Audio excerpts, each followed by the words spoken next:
The clean David Kilgour will always have his place in Kiwi music history, but it's his solo career that preoccupies him now. His fifth album is called Frozen Orange. It's out today and was recorded in Nashville with the cream of alt country musicians. Patrick McLennan has the story, and by the way, it was David's wacky, crazy idea to shoot this on Dunedin's Mount Cargill in a blizzard. You think you're living in space.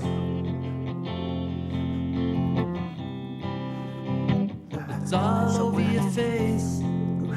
It's a journey that's been a long time coming.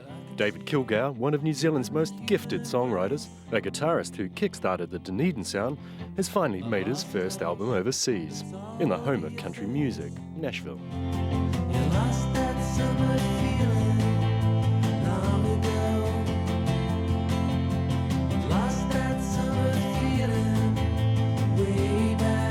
You know, every musician dreams of recording in all sorts of locations around the world, but I got to know these guys from a band called Nashville, these musicians, and I became good friends with them. And one of them has a studio in Nashville. So I thought, well, I wonder what it would be like if I went down there and recorded with these guys. The band, Lamb Chop, are old country royalty. So is the producer, Marky Nevers. I toured with a band called Yellow Tango, and I was in this band called Yellow Tango. They hired me to be in the band, and the support act was Lamb Chop, which are these guys that I played with, and that's how I met them, and that's how I got to record with them.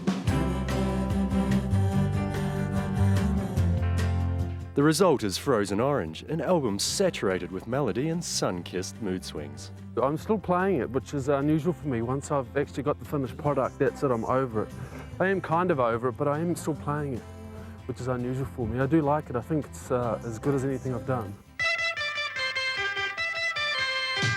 And he's done plenty. As a teenager, David and older brother Hamish formed The Clean. Their first single was a low-budget classic and the song that started Flying Nun Records. I've always enjoyed the independent route. I have never really enjoyed the idea of, being signed to a really huge label with some insanely long contract to deal with. It's been a struggle here in New Zealand to sell records, that's for sure. I get lip service for being an icon, but that's about it. He's a songwriter who likes to let his songs do the talking. Although this time round he had bigger ambitions. One of the ideas of going to Nashville was using pedal steel players and backing singers and just utilising that pool of wealth that's there in Nashville. And I got there, Marky just wanted to do it stripped down. He wanted to cut the record live. David's renowned for cutting it live.